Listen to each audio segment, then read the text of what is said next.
Hello, welcome to another episode of the series about Camille Flammarion and his work. Today we have here in the studio, let's welcome our dear friends, Flávio Zanetti. Hello, Flávio. Hello, Munir. Hello, everyone. Good afternoon, good morning, good evening for those who are going to watch us later on. It's a pleasure to be here. Thanks again for the invitation. I'm looking forward to our conversation here. It is a great pleasure to receive you here, and our warm welcome to those watching us and those who are getting to watch us in the future. It is a great pleasure to get to this point of the year. We are already in November, and officially this is the last presentation that we have, and we will announce a roundtable for next month to conclude the Camille Flammarion's year. And today, so we have Flávio Zanetti talking to us about spirit communication, another work by Camille Flammarion. This is, as we usually say, just an appetizer for you people to get interested in his work and know where to get more information, and hopefully feel very much inclined to read this work by Camille Flammarion, this wonderful astronomer. Our guest speaker today, Flávio Zanetti, he's always been amazed by the rational aspect of Spiritism and the comfort that Spiritism brings to humanity. And he's an avid Spiritist student and a tireless worker for the Spiritist movement across the United States. Since 1999, he has worked for the Allan Kardec Spiritist Society of Massachusetts. Between 2008 and 2012, he acted as the programs director for the United States Spiritist Council. He helped organizing across the country lectures, coordinating workshops and events. He also translates books, articles, and course materials for the Spiritist magazine and various other publications. He holds degrees in engineering and sociology and a master's degree in international management and business operations. He lives in Boston, United States, with his wife and two beautiful 12-year-old twin daughters. So, Zanetti, I won't take much of your time now. I'll hand it over to you. I'll be behind the scenes, so just call me if you need. And again, it's a tremendous opportunity for us to have you here in the studio with us, talking about Camille Flammarion. So I hand it over to you then. Excellent. Thank you. Thank you so much, Munir. Thank you so much, folks who have joined us. Allow me a few seconds while I'm putting the my slide deck here for us to have the conversation. Let me know if you can see it. I think Munir, you need to push it up, right? If I'm not mistaken. Yeah, there you go. Let me see if I can change this. There's one thing I have to do. Nope, not this one. I think they changed the version of. If you want me to change the slides for you? No, it's fine. I can change it here. Oh, okay, yeah. You can the only challenge is if I do this, then I cannot see you guys anymore. So then I see. Yeah. So I'm trying to find a way. There is there you go. This is it. Much better. All right. Hope you can all hear and see me okay. Let's delve right into it. So thanks again, folks, for the invitation. Before we start our small chat here, I'd like to thank our benemerite spirits, our guardian angels, for allowing us the opportunity that we have to together delve right into this amazing author called Camille Flammarion. And we asked them to stay by our sides, to bring peace to our hearts, to enlighten our minds in a way that we can really comprehend the message with the same dedication, with the same commitment from which we put together in preparing such for you folks, right? That's our goal. So, who was Camille Flammarion? What did he do, right, for the world? What kind of author are we talking about here? Did he contribute, right, anything to science? What about to the spiritualist movement, or more specifically to Spiritism overall? But if I could argue, what about humanity? What did he contribute to humanity?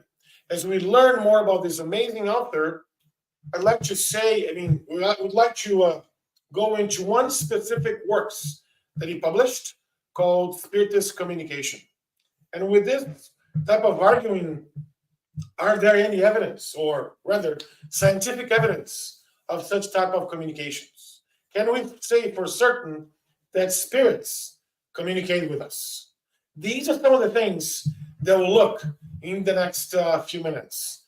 Camille Flammarion, the astronomer, a prolific author, and the visionary of life in the spiritual world or in the cosmos overall. So when you look at Camille, here's what we see. Here's what he's done for us. Astronomer, he's an author, but the word that I like to call here is he popularized science. His work really combined the gap between science, religion, spirituality, philosophy, and he really drove hundreds, if not thousands, of folks that were embarking on this journey to gain more knowledge about the spiritual world. His writings on the cosmos and spiritual realm or spiritual world have really contributed to his popularity. Multiple times, he was featured at the New York Times. He was featured in many, many, famous newspapers from all over the world. He was as I said, a prolific author that also participated at the Parisian Spiritist Society. This is the person that we're talking about here, folks, right? So if you look at maybe quickly on his astronomical contributions, he came from a humble family, worked at the Paris Observatory, and contributed to popular, science, or the popular understanding, rather, of astronomy as a science. He was known. He was a very dedicated. He was a very committed, worker for the observatory, and he was known for making very difficult or complex concepts more palatable, more accessible to students and to folks overall.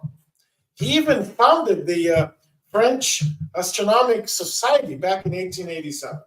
So we're talking about here, folks, a person that was very well known by the French society back in the 19th century, or the 1800s overall.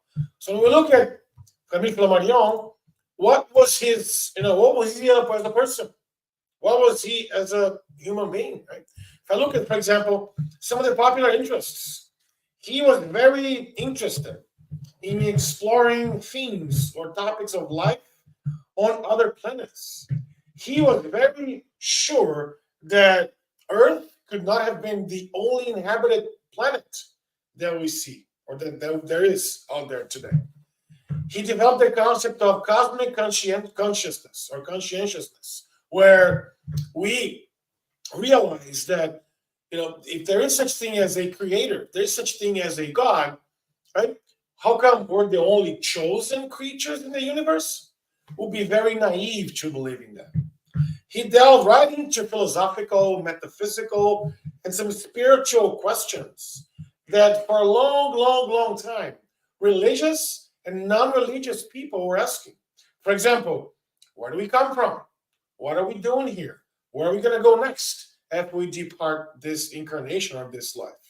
So he really wrote about these concepts, specifically about spiritual communication, which is the topic of our conversation here today, about God not only as a node gentleman sitting down with a cane by his side, but rather God as a concept of a creator, God as a concept of supreme intelligence, as we learn through Spiritism. Those are some of the things that he was really, really keen to and contributed a lot. Of course, he was absolutely driven by the works that started from Kardec, right? Delan, Leon Denis, and a few other authors. He was also part of that whole group of authors that continued the works of Allan Kardec. That's why I pasted this amazing shirt picture that I found. Kardec, Denis, Delon, and also Flammarion. So amongst those authors, their contributions have really put Spiritism in the forefront of scientific research of those times, of back in the days. So he contributed many, many times for the Spiritist Review magazine. He wrote a few books. We're going to get into some of those as well later on. Actually, it's on the next slide here. Publications, some over 50 books on astronomy, philosophy, spirituality. He was the notable award-winning books, for example, the L'Astronomie Populaire and the Atmosphère. Those are some of the books that he wrote that really describe life in different, astronomy, different planets. He did a lot of research along those lines. His scientific accuracy was, amazing. He really did a lot of research on life after death. And granted, folks, in the 1880s or late 1900s, early 1900s, there was not a lot of evidence about life after death. There was not a lot of publications that talked about the life or our lives after we pass, after our physical bodies die. There wasn't a lot of books. There weren't a lot of books written on that topic. And he was one of the first few authors that really spent some time talking about the mystery that happens after we pass, right? Namely here, how do spirits communicate? How do we communicate with our loved ones after they pass? How do our loved ones communicate with us if they're on the other side of the world? And the one thing that's amazing, if you ever have a chance, I hope you do, if not yet, but I hope this fosters or really gives you some motivation to go after one of his books. His storytelling was amazing. And I'll just anticipate by saying that it would be impossible for me to share the way he tells a story with such charisma, with such an engaging methodology of telling a story. It would be really impossible for me to tell. And I really urge and invite you all to go after his books. Experience for yourself or by yourselves his amazing storytelling that really makes us wonder, makes us put ourselves into the shoes of those that he's telling us a story that's really, really phenomenal, right? And his style really helped him become a very popular author in France and in Europe back those. Even here in the United States, he was also famous by the early 1900s as well. When you look at one thing I would like to share here, this is an amazing illustration that depicts a man, if you can see here from the screen, dressed as a pilgrim. And the man is wearing a long robe and carrying a walking stick. This man has reached a point of earth where the earth could meet the firmament. And this pilgrim, when he's kneeling down, he impales his head, shoulder his right arm, to the top of this walking stick through this opening. This man is able to see inside the stars, the sun, the moon, or really come across firsthand the mysteries of the universe, right? Because behind the sky or behind what our physical eyes can see, there's a marvelous realm of clouds and fires and suns and a bunch of things that our physical eyes cannot see because of limitations. This is an illustration that was present on a couple of his books. And the reason why I want to bring it here is because Flammarion, when he published that in a few of his books, he always talks about the quest for knowledge. Humanity has this quest for knowledge, this hunger for knowing more, for discovery, this hunger for finding out what's hidden, sometimes even what's not being, or we're not being told, or what's prohibited. That quest of knowledge, as we look back into the religions, into the ones that were enlightened, there was a separation between those that knew about it and those that did not know about it. Small comparison that we know, if you follow Christ, for example, if you're Christian, Catholic, Spiritist, you may know that there's a book called the Bible, where we see the stories of Jesus, the prophets, the disciples, even before Jesus, right? The story of Moses, the Old Testament, and all those things. But interestingly enough, the Bible was not available for the lay person up to last 300 years or so. In the old days, only those that were taught or that were enlightened were able to read the Bible, let alone have a Bible, right? They have that book in their homes. So Flammarion, equipped with that knowledge, equipped with that understanding, talks about humanity's quest for knowledge. And that's the part that's really interesting to see here. This is really seen through all his works, that he's always very driven by that quest of knowledge, not only on his books, but pretty much everything that he wrote. All right, so continuing. Let's look at the topic here per se. Speech of communication. The curious thing about this one here is that this is a book within a book. So our author here, Camille Flammarion, that I'd like to say is a very thought-provoking, he explores in this piece here the future of Christianity in a modern world, right? We see that. And interestingly enough, the other authors that were also part of this book, you may know some of these. For example, Sir Oliver Lodge, Flammarion himself, Sir Arthur Conan Doyle, yes, the Sherlock Holmes author, as you may know, Reverend C. Drayton Thomas, Professor Charles Richet, and amongst others. And the topics that this book covers, that was written by James Marchand, there's a few that really caught my attention. The rationality of the survival in terms of physical science. That's what Sir Oliver Lodge wrote. Supernormal faculties, of the human beings. Metaphysics and human survival. Those are the things that were very popular back in the days. Experiences with automatic writing or channeling. There's a few names for that. Psychograph. There's a few names for that, right? So mediumship of where the medium receives a communication through writing. So, that medium writes a book. It's also covered in this book. Sir Arthur Conan Doyle covers some experiences with psychic experiences, where these mediums, they receive communication, they pass on communication via orally or speaking or writing or sensing and things like that. There's also a portion of the book that touches on ectoplasm, that energy, that fluid that really is important for materialistic phenomena. Religion and survival, that's Reverend Thomas. That really talks about every religion. We're gonna get there in a minute, but every religion that we have a history of believes or have believed or have preached the survival of the soul. That soul survives death. So he touches on that, and a few other topics that, my understanding, are really front and center, that we can really understand the idea of the survival of our souls. And Flammarion itself wrote the portion that spirit communicates with us. That's the portion that he wrote. So how do spirits communicate?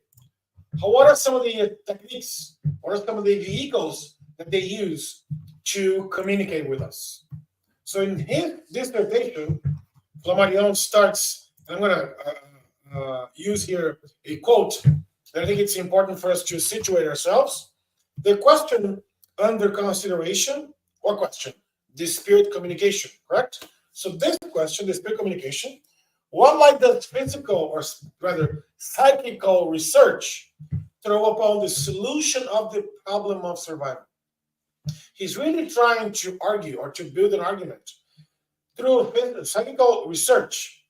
Is there any way for us to affirm or attest that the soul survives? So, if you're thinking like the way he was thinking, we can imagine when a soul communicates, when a spirit communicates with us, that means that spirit is alive. Maybe not alive in our realm, in the physical realm, but that spirit is alive somewhere else. Where that somewhere is doesn't really matter, but that somewhere else is, hey, if they're talking to us via channeling or some, automatic writing, or if the spirit is communicating with us, giving us some intuition and whatnot, that's an attestment that this soul survives. That's what it's trying to prove. So this problem of soul survival, which our human intelligence have thought to solve ever since there were thinking men on this planet of ours. So what he's trying to say is every thinking human being, of course, use the word man here as only as a depiction of men and women, right? Human beings. Everything that were human beings that were thinking, we were thinking about the survivability of the souls. What happens when we pass? What happens when we die? Do our souls survive death? One could argue that, once again, every religion, right, doesn't matter which religion we're talking about here, every religion really poses or proposes the survival of the soul. Some of them propose that the soul survives and gets sent to a place. Some of them propose that the soul survives and we're sent back to earth in the concept of reincarnation. Some of these religions, they propose that there is resurrection. I mean, there's independently of the concept, every religion, every spiritual philosophy that's out there talk about the survivability or the ability to survive death, or that soul survives death. Continuing, right? If we look at, for example, the religions and the survival of the soul, of course, we have Christ as a role model. Let's just look into, for example, Moses. Moses did not really build the foundation or the principle of immortality. There were no evidence. There's no evidence in the Moses, portions where he communicated with the prophets, where he really laid down the tenets of our soul surviving our bodies. The book of Proverbs, however, is the first one that speaks about it very extensively. If you look at, for example, the captivity of the Jewish people in the Babylon, that spiritualized their, Judaism as a religion, and really demonstrated that there is a future, however, through resurrection. But the interesting piece here is if we go even deeper, and Flammarion went deeper on his findings, on his arguments, that the concept of resurrection that we hear and we learn from Judaism, it's a concept that was found initially by Zoroastrianism, which is a religion very popular in the in Persian people of the old times. They did believe that God would entrust them a final rehabilitation in the world, and all those that did really well will be able to be resurrected and be in that place together as a family, as a congregation, right? And together. Again, we're not here to criticize the argument. We're here to say or to mention that such argument proves, right? And we understand and really corroborates the survivability of the soul as we know it. So, continuing, let's look at the survival of the soul and invocation. Because the soul, for example, of my loved one, right, survives, am I able to communicate with that individual, with that spirit? So invocation is the belief, right, that I can, talk to somebody, that I can imagine we can have our phones in our pockets, we can make a phone call. And that individual is no longer here in this physical realm, but rather in the spiritual realm. Is that a way for me to communicate, like we do with our telephones today? So the belief of a spiritual life, I wouldn't invocate, for example, somebody if that somebody did not exist, right? So that's the concept that Flammarion is trying to build up here. So the belief of a spiritual life beyond Tom was not taught initially. It was not taught. The belief that the dead still existed posthumously, right, via this manifestation, we see that sometimes. For example, we see a lot of different manifestations when you look at different religions. When you look at Hinduism, for example, when you look at even some of the old prophets, right? Those old prophets were all mediums. They all had ways to communicate with loved ones, with folks that have seen passed. When you look at some of these examples, there are a lot of areas that we can go deeper. And that's what Flammarion did, right? In his book called Spirit Communication. And we don't have to go all the way back to the Roman times with Lares, Penates, right? There are a lot of, for example, the prophets that we mentioned. There were the Egyptians who talked. I mean, they left some specific physical evidence in a lot of places around the old ones going back and communicating. There are a lot of things that we see and hear from older people, but more antique populations or peoples that have really given us an idea of mediumship as we know, meaning a way to communicate, a way to survive.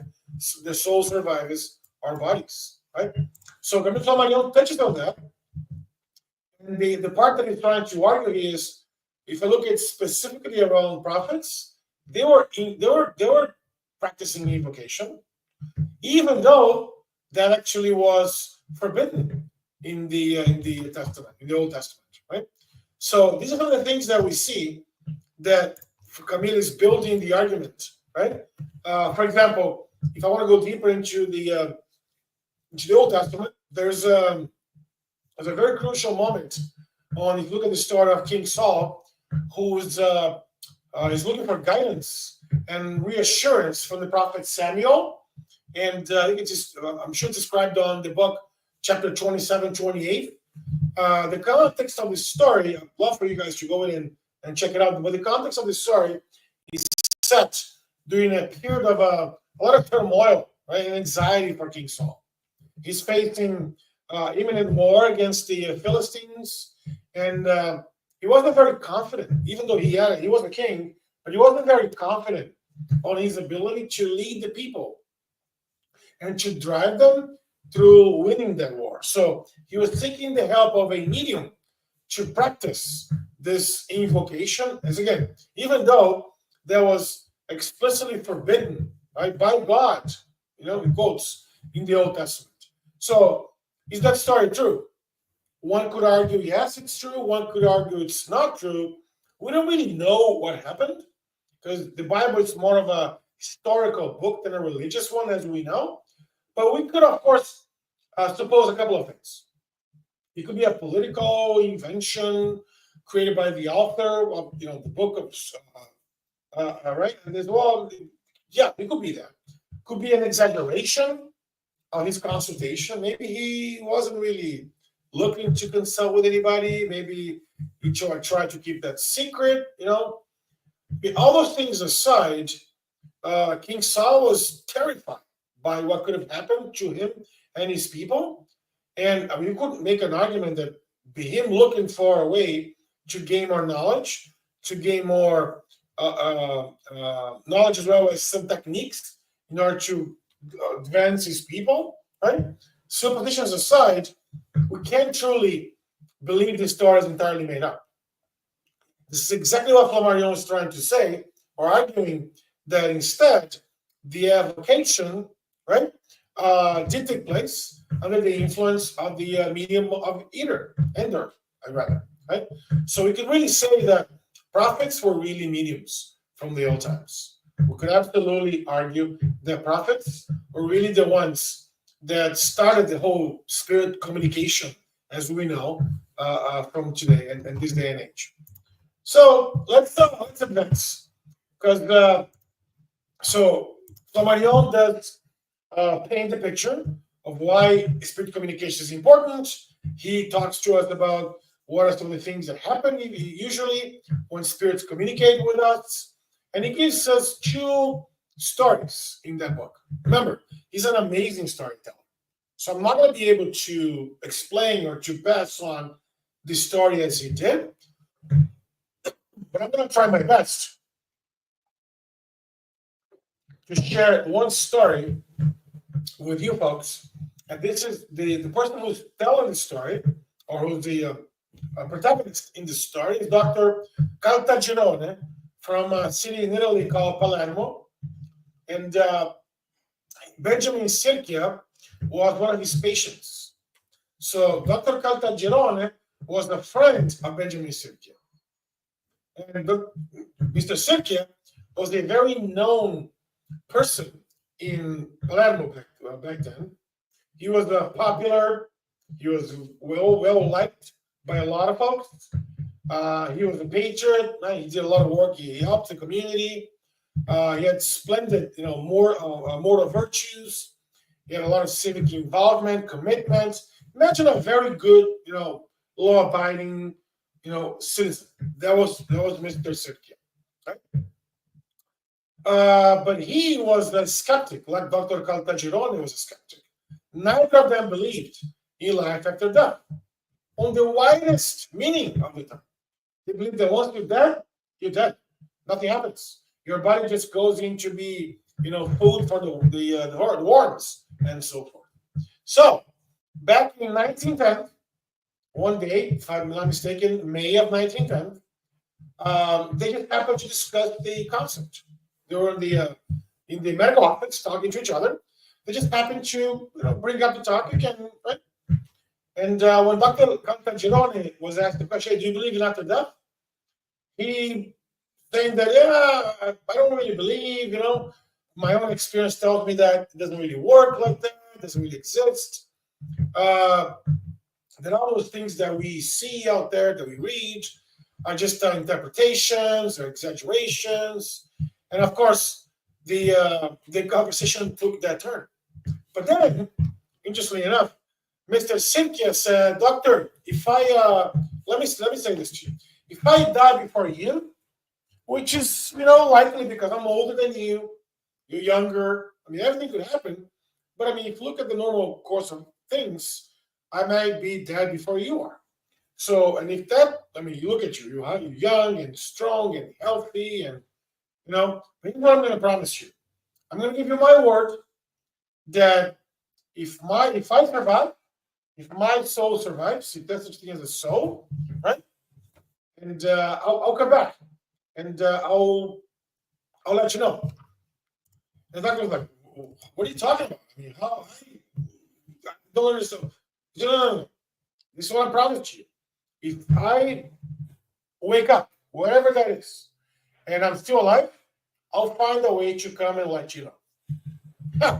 The doctor, he politely answered, "Okay, so I pledge myself too. If I die before you, I'll come and give you some sign, some evidence of some sort." Okay. And then the two of them, say goodbye and all that, and right? And then just went on. So they went, separate ways. So after a few days, Mr. Sirchia left for a different, like the outskirts of Palermo. He was going on a trip, and for a little while, doctor did not hear anything from him. So wasn't anything. I mean, he just was a couple of months go by, and they don't hear about each other, right? Then a few months go by. Dr. Caltagirone is sitting down on his dining table with his sister, and then he starts to hear some taps, some what's going on, what's what is this, right? They don't understand what's happening, right?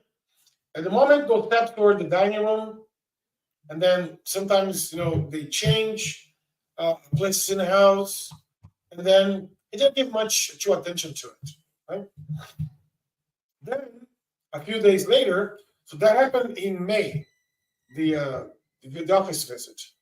They said by the end of the year, Christmas, everything is beautiful, decorated, and all that. And then he's thinking, maybe one decoration item must have fallen down, or whatnot. But then at very, very specifically 6 p.m. that evening, he was sitting, and then he heard a very, very loud tap. And him, once again, and his sister was, what's going on? Are there thieves? No, they're not thieves. There's nobody outside. The noise came from inside the house. And then they were in the dining room, and the light fixture starts to, they thought maybe an earthquake. They go out on the porch. They asked their neighbors. Nope, no earthquakes. Nothing like that. So they came back, and some smoke was coming out of the chimney. There was no fire inside the chimney. So he was really, really scared. Some of these phenomena were happening, and he couldn't really make sense of that phenomenon. So maybe he thought to himself, yeah, this whole tapping, maybe either there's heat, being produced by the heating system or whatnot. So he just didn't really pay too much attention to it. But then the smoke blows continued, and the taps start to have a rhythm. Notice, folks, those taps had a rhythm to it. And then he climbed out the chair to look at what's going on here. Nothing. Right? It was not really a matter of popping noises somewhere. The noises were really, something was really producing those noises. And they were really concerned about where those noises were coming from. Right? And those noises, or those taps, the noise, kept on going for 4 or 5 consecutive days. Imagine 4 or 5 consecutive days of that, noise, and their curiosity. Where's the noise coming from? Where is the noise coming from? Then he had a moment saying, "Oh, okay, maybe there's more than this. Maybe this noise is an indication of something else that I can't really make sense.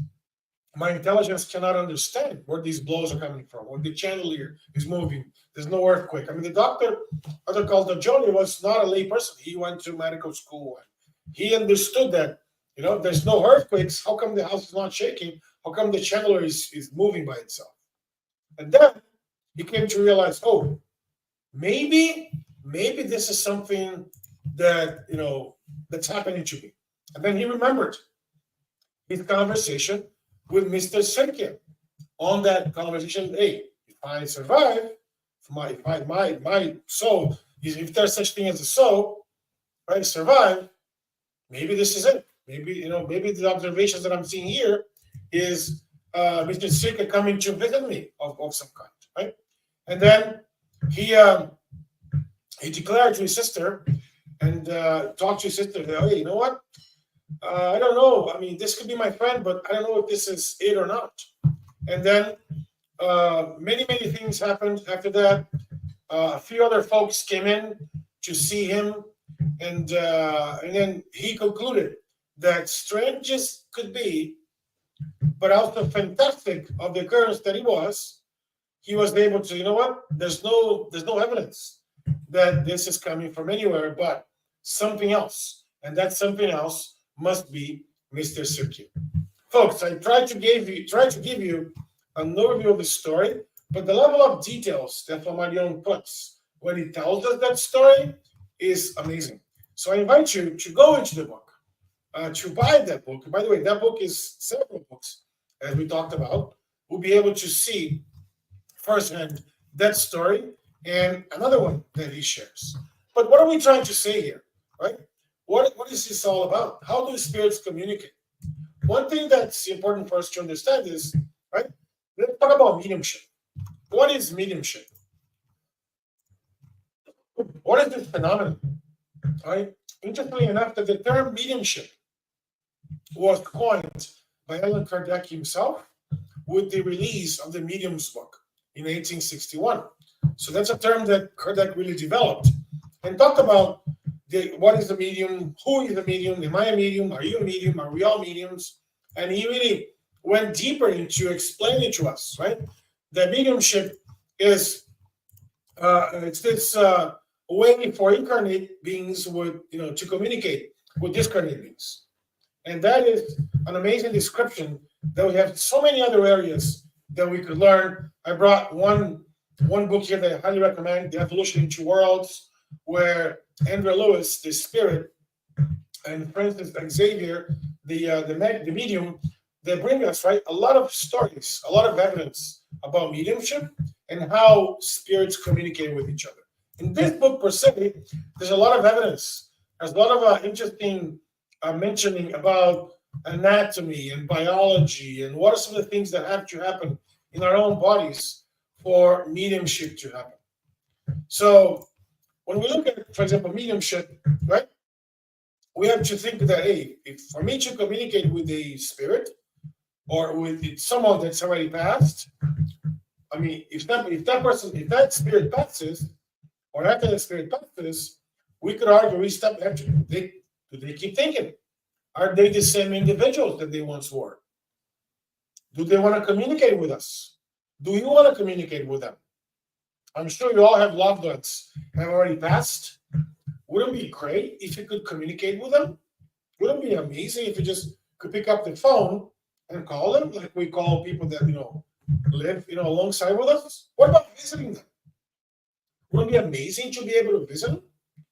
So all these things that we wonder, Allan Kardec also wondered, and he covered those topics in the Medium's book as well. And even went further to understand, to explain to us how that overall phenomenon happens.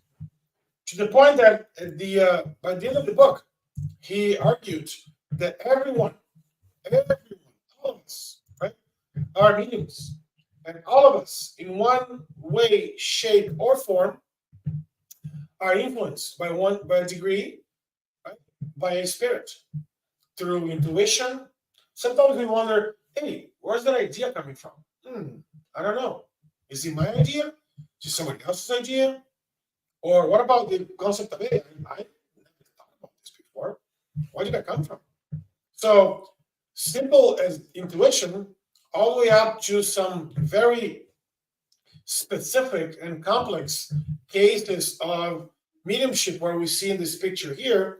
I invite you to take a look at that on the right, where a medium is, we could see her ectoplasm that's being used to materialize objects or items, right?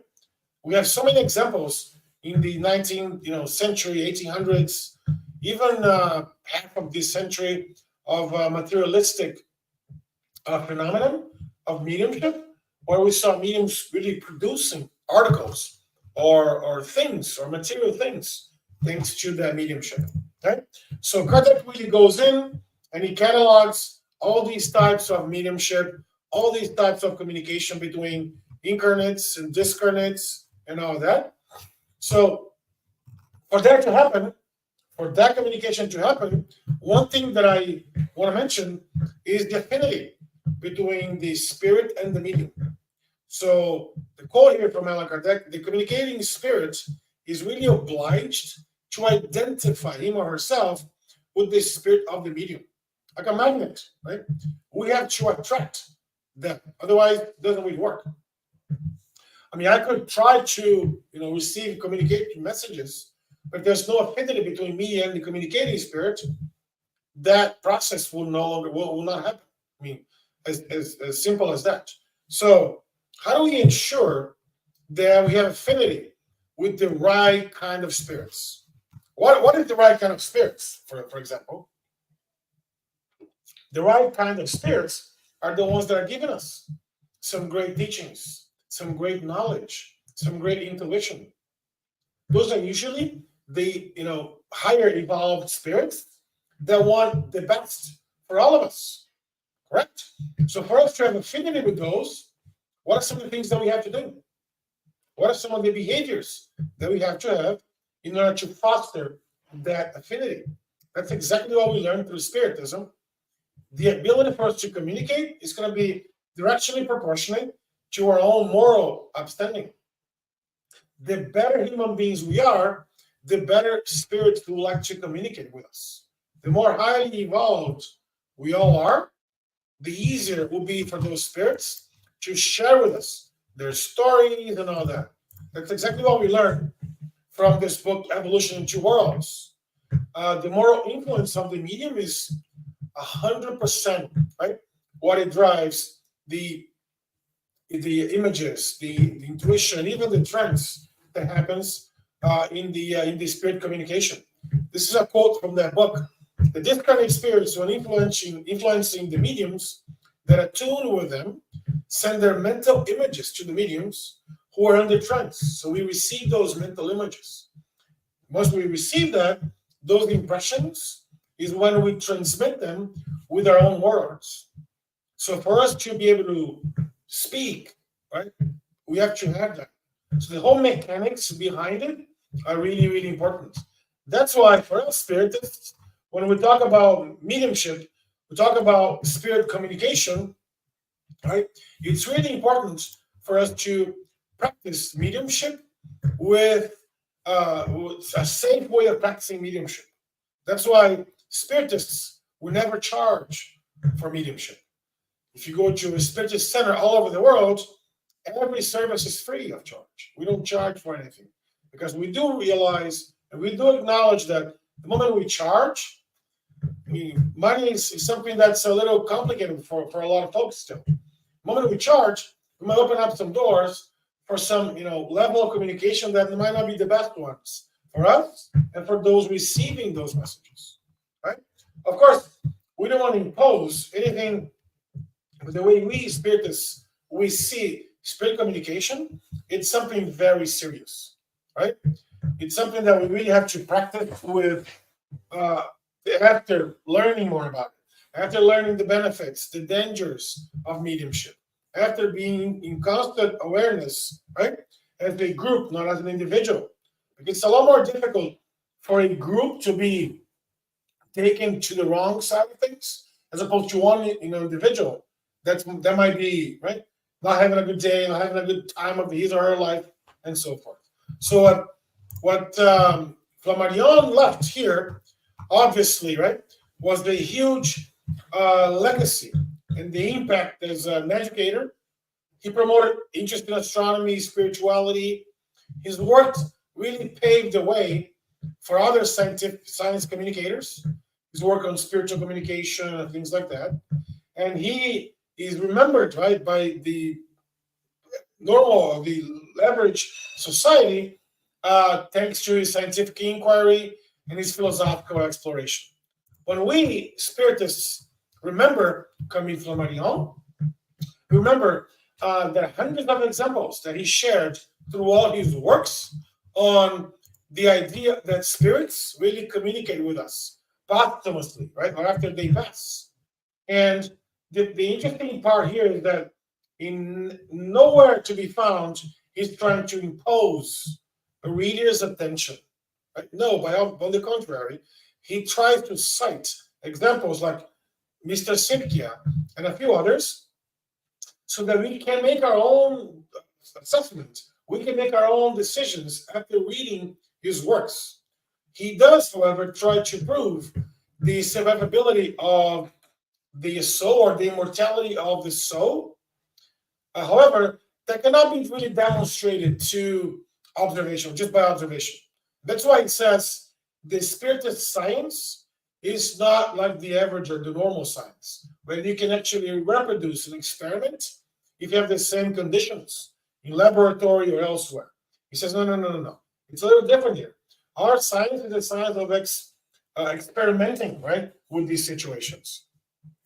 And the conclusion overall of the spirit communication, piece is that practical research ought to be contested by no spiritualist. Meaning, if we believe in life after death, and by spiritualist, he means everyone that has or follows a specific religion, everyone that follows a specific idea or spirituality per se, that we understand and we know that our soul really survives, or we, as souls, we really survive the death of our physical bodies.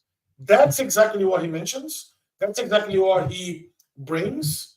And that's what I planned to share with you guys. I hope that's been helpful, Munir, and folks following the conversation. And if there's any questions, anything we can touch upon the on this work itself. And by the way, folks, this is the 30 or so pages of a much bigger book. And in 30 or so pages, Camille Flammarion tries, he does cover so much traction that it's an amazing piece. Only 30 or so pages, right? So, Fair Communication, thanks again for the time and for having us here. Thank you very much, Flávio. It's been very, very interesting. We see from your talk, you can clearly see that Camille Flammarion, he opened the way to so many areas within Spiritism that we got to know more. Today we know so much more about the reality in the spiritual world, thanks to his work, the works of those who were contemporary to him, Kardec, of course, no doubt, but also those who gave their contribution after that. That's why it's so important for us Spiritists to get to know not only the work of Kardec, but also the work of those who were contemporary to Kardec and what came after that. So we build all these, from the beginning, from the initial first ideas, because sometimes we take things for granted. We get them already, made for us. And it's important to go back and to understand how these reasonings started, how the evidence came, how much people worked, struggled actually to prove things that we now take for granted. And he was brilliant in that, to start together with the Kardec and so many in those days the areas that Spiritism today has consolidated. And it's interesting to see also that humanity, as he mentioned, we evolved morally, we evolved intellectually. I'm not talking about technologically, but in intellectual terms. So we became more sophisticated in terms of our sentiments, in terms of our relationship, in terms of our communication. And of course, the spiritual world became closer to us, or got closer to us. The spirits became closer to us as we develop ourselves and prepare ourselves to get in touch with them. They've always been around, but we were so ignorant in the past. You kept the doors closed, right? Doors are absolutely. We're opening them up. It's like nature and science. We know so much, but nature is the same. The sun is the same.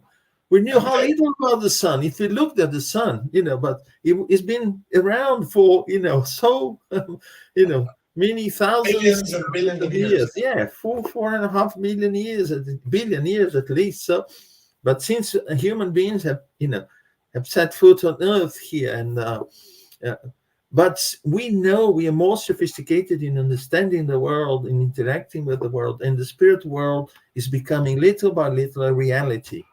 And I think we got to the condition where we have the intellectual and moral elements to communicate with this dimension, which is called the spiritual world. And it's interesting to see scientists like Camille Flammarion already, opening the door to this knowledge that would come some decades after their contribution. And thank you very much for summarizing it for us, for bringing this appetizer. And I hope people who listen to this talk will start to read all these books. It's all very, very nice. Thank you. We don't have questions, but we have here with us Alfredo Belushi, Elsa Rossi, Martina Farah. We say hello to them all. And I know there are other people watching us, so hello to you all. Thanks for being here with us. Since we don't have questions, I'll just make the announcements. So next month in December, we get all the guest speakers together for a round table. We'll let you know it's going to happen in December. And the idea is to get them all together, or at least for those who can't be together with us in the studio, to send us a short video to, basically, make the conclusion of this year where, so many of us have talked and discussed the work of Camille Flammarion, this very important scientist who gave a tremendous contribution within Spiritism. So I hope to see you all. We'll let you know the date exactly, probably the first Sunday of December. But since we'll try to get as many of the guest speakers in the studio with us as possible, so we may, decide for a different date, and we'll let you know. I also want to announce that the Spiritist Center for Peace holds an online study on Wednesdays, 12 noon, lunchtime in London. We studied the book Heaven and Hell, and also the Gospel According to Spiritism. So you have all the information how to, get into the Zoom room to join us in this study. On Saturdays, we have a study group, online study group. We study the book, the Medium's book. The study is coordinated by Guilherme Dias, Charles Kempf, and myself. It's 10:30 a.m. UK time, London time. So you are most welcome to join us. Again, you find here the ID and the passcode to join us in the Zoom room. And also the Spiritist Society of London holds a study on Tuesdays. It's also a study online. It's 7 p.m. London time. So you're also most welcome.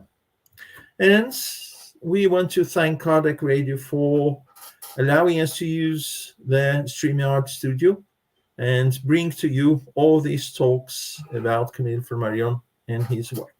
So that's all we had for today in terms of announcement. So, your final words, Flávio, please. Final words. Yes. Quest for knowledge. That's what Flammarion was famous for. And that should be our quest for knowledge at all times, right? To think critically. Don't just hear things and believe face value, as we say here in the United States. Maybe the same saying in the UK, I'm not sure, right? But the ability to think critically about a topic, about an idea, that's what makes us progress spiritually as well as, intellectually as human beings. That's what Flammarion really pushed, right? For all of us students of his works. So that's my suggestion and my invitation for all of you guys, right? Don't believe everything I told you or anyone tells you. Let's go out there. Let's make our own comparisons. Let's make our own assessments, and then believe or drive a better, really understanding for all of us. And the icing on the cake, I'm great with the sayings today. The icing on the cake is once we are equipped with that assessment, the critical thinking, we apply that to our own lives. In being a better person, in being more charitable towards others, right? In being a better human being overall. That's my ask or my request for all of us to keep following what we learn through Spiritism. Thank you so much. Once again, Thank you and you all for the invitation. God bless. Thank you. It's been a great pleasure. So, see you, Flávio. See you all who are here with us watching this live. I hope to see you all in December. So, bye-bye for now.